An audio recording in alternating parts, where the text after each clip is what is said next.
Most Americans didn't brush their teeth until after World War II.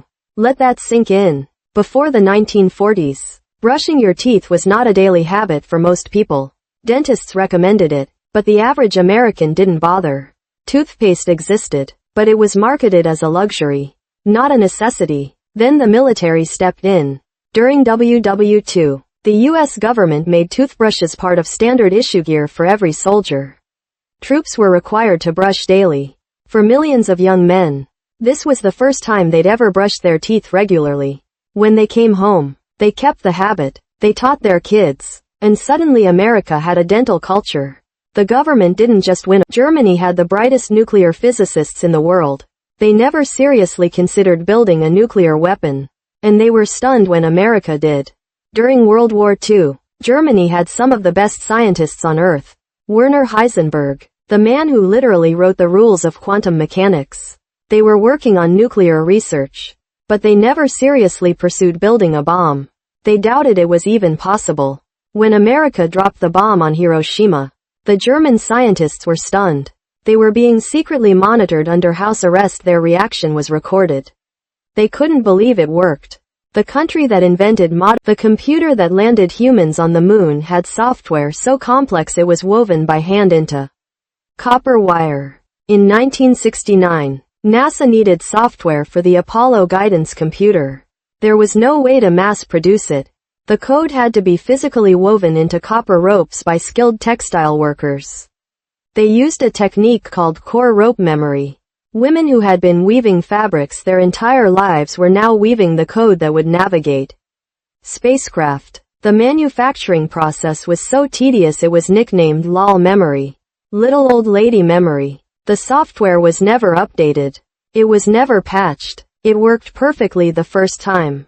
We landed on the moon with code woven by grandmothers. Follow for more. A woman killed her stepdaughter almost 50 years ago. She was finally caught at Heathrow Airport.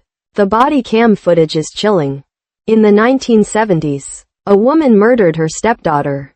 She was never caught. No witnesses came forward. No evidence was found. She lived her entire life thinking she got away with it. Decades passed. She aged. She traveled. She lived normally. Then one day at Heathrow Airport, police body cameras recorded the moment she was arrested. Almost 50 years after the crime. The footage shows her face when she realizes. They know. After half a century of freedom. One body cam captured the exact moment justice caught up. Technology she never imagined when she committed the crime finally brought her down.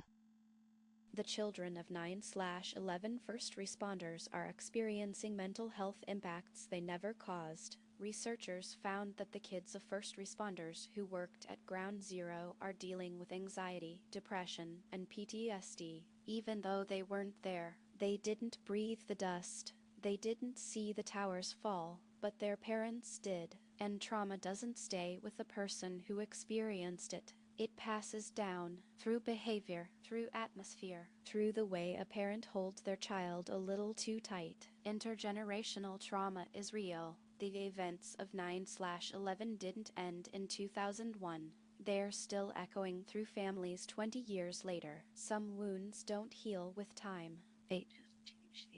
Follow for more. History leaves marks we don't see. The Founding Fathers predicted exactly what's happening today, and they left us a warning. Benjamin Franklin said those who would give up essential liberty for temporary safety deserve neither. Thomas Jefferson said the tree of liberty must be refreshed with the blood of patriots. They knew power corrupts. They knew government grows. They knew the people would eventually trade freedom for comfort. Every generation faces the same choice. Do you hold the line? Or do you let it slip? The Constitution isn't just a document. It's a promise that the government serves the people, not the other way around. When that promise breaks, everything breaks with it. Follow for more. Remember what they fought for. The Constitution isn't a suggestion. It's the law, and it's under attack. The First Amendment guarantees free speech. The Second protects the right to bear arms. The Fourth prevents unreasonable searches. These aren't outdated ideas. They're the foundation of every freedom you have. but politicians chisel away at them every day. They censor speech they don't like. They push gun control. They spy on citizens without warrants. Each amendment they weaken makes the next one easier to destroy. The Constitution was written to limit government power, not to be limited by it. Defend it. Every word, every amendment, every right. Follow for more. The Constitution is not optional.